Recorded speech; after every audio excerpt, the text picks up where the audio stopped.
Hello good evening साथियों, आप सभी लोगों को अगर फिर से टारगेट स्टेट एग्जाम 100 के यूट्यूब चैनल पे बहुत बहुत स्वागत करता हूं। और आज हम देखने वाले हैं दिल्ली सल्तनत के एक के सबसे बेहतरीन और सबसे सरल ट्रिक के साथ दिल्ली सल्तनत को याद करेंगे कि किन किन शासक ने रूल किया दिल्ली पर। ठीक है, तो क्रम वाइज देखेंगे। तो चलिए शुरू करते हैं। कौन सा? तो सबसे पहले हम देखेंगे ट्रिक क्या है। तो सबसे पहले ट्रिक लिख देता हूँ। ट्रिक ट्रिक क्या है? जीके तो साला है। ठीक है, ट्रिक क्या है? जी के तो साला है। ठीक है, तो जी से क्या हो जाएगा? जी से हो जाएगा गुलाम वंश। के से हो जाएगा खिलजी वंश। ठीक है, और टी से हो जाएगा आपका तुगलक वंश। और एस से हो जाएगा आपका कौन सा वंश? तो एस से हो जाएगा आपका सैयद वंश। और एल से हो जाएगा आपका लोधी वंश। ठीक है, तो ये तो ट्रिक था।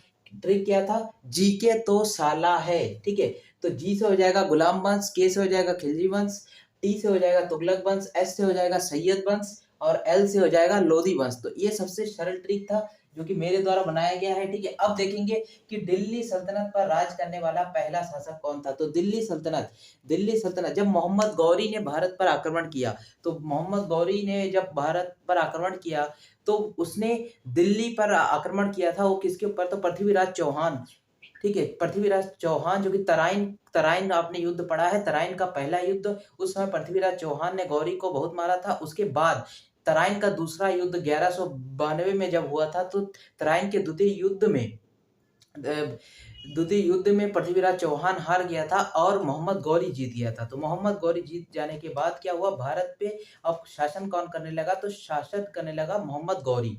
और गौरी का एक गुलाम हुआ करता था। वो कौन था? तो वो कुतुबुद्दीन ऐबक। ठीक है, कुतुबुद्दीन ऐबक मोहम्मद गौरी का गुलाम हुआ करता था। और मोहम्मद गौरी कुतुबुद्दीन ऐबक के ऊपर मतलब भारत का पूरा बागडोर छोड़ के वह कहाँ चला गया? तो अरब देश में चला गया। ठीक है, अब कुतुबुद्दीन ऐबक को कहा गया कि तुम जैसे कर सकते हो वैसे रूल करो भारत पे। पर कुतुबुद्दीन ऐबक को कहा सुल्तान की पद धारण करने के लिए, लेकिन उसने मना कर दिया कि मैं एक गुलाम हूं तो गुलाम ही रहना चाहता हूं।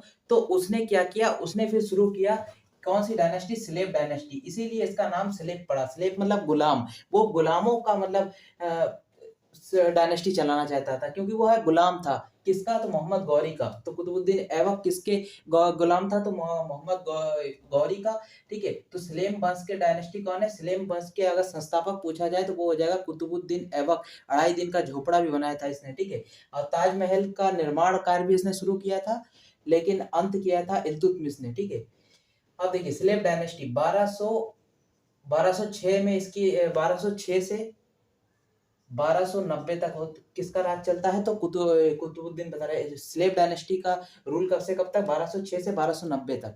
फिर उसके बाद दूसरा कौन सा आता है? दूसरा आता है खिलजी खिलजी डायनेस्टी। खिलजी डायनेस्टी कब से कब तक रहता है? तो खिलजी डायनेस्टी रहता है 1290 से लेकर के 1320 तक। 1320 तक। ठीक है, फिर इसके बाद तीसरा कौन सा आता है? तो तीसरा वंश आता है, वो हो जाएगा तुगलक वंश।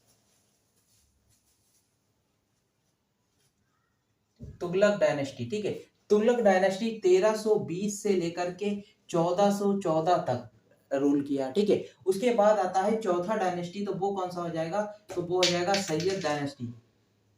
सैयद डायनेस्टी ने कब से कब तक रूल किया? तो सैयद डायनेस्टी ने 1414 से लेकर के 1414 से लेकर के 1450 तक रूल किया। ठीक है, फिर इसके बाद पांचवा कौन सा आता है? तो पांचवा आता है लोधी, जो कि अंतिम dynasty, Lodhi dynasty. Lodhi dynasty ने 1450 से लेकर के 1526 तक राज किया दिल्ली पर। ठीक है, ये देखिए, ये था दिल्ली डायनेस्टी का पूरा क्रम वाइज शासन और शासकों का मतलब डायनेस्टी का नेम। ठीक है, तो सबसे पहले देखेंगे कि दिल्ली सल्तनत पे टोटल 5 डायनेस्टी ने रूल किया। ठीक है, और दिल्ली डायनेस्टी का सबसे पहला जो दिल्ली सल्तनत का जो पहला डायनेस्टी था वो स्लेव डायनेस्टी यानी गुलाम वंश था। वो इसका शासन 1206 से 1290 तक था। दूसरा आता है खिलजी डायनेस्टी 1290 से लेकर के 1320 तक था। ठीक है, इसके बाद आता है तुगलक डायनेस्टी 1320 से लेकर के 1414 तक। फिर आता है सैयद डायनेस्टी 1414 से लेकर के 1450 तक। फिर अंतिम आता है लोधी डायनेस्टी 1450 से लेकर के 1526 तक। और इसका इस इन सभी का याद करने का एक सबसे सरल ट्रिक है, वो क्या है कि जीके तो साला है, जीके तो साला है। जी से हो जाएगा गुलाम, गुलाम वंश, और के से हो जाएगा खिलजी वंश, टी से हो जाएगा तुगलक वंश, एस से हो जाएगा लोधी वंश, नहीं एस से हो जाएगा सैयद वंश, एल से हो जाएगा लोधी वंश। तो ये था दिल्ली सल्तनत को याद करने का सबसे सरल ट्रिक, ठीक है। और इसके बाद आता है कि ठीक है, तो ये था दिल्ली सल्तनत का सबसे सरल ट्रिक, ठीक है। और बताइएगा वीडियो देखिए कि वीडियो आपको कैसा लगा। अगर अच्छा लगा तो चैनल को सब्सक्राइब और लाइक शेयर जरूर कीजिएगा। हर शाम 6:30 बजे ऐसे वीडियो देखने के लिए टारगेट स्टेट एग्जाम 100 की यूट्यूब चैनल के साथ जुड़ जाइएगा, ठीक है। हम अब शुरू करने वाले हैं मॉडर्न हिस्ट्री। अब इंडियन पॉलिटी का पूरा आपका 5 घंटे का वीडियो दे चुका हूँ, अब आएगा मॉडर्न हिस्ट्री का, ठीक है। तो जुड़े रहिए हर शाम 6:30 बजे। जय हिंद, जय भारत।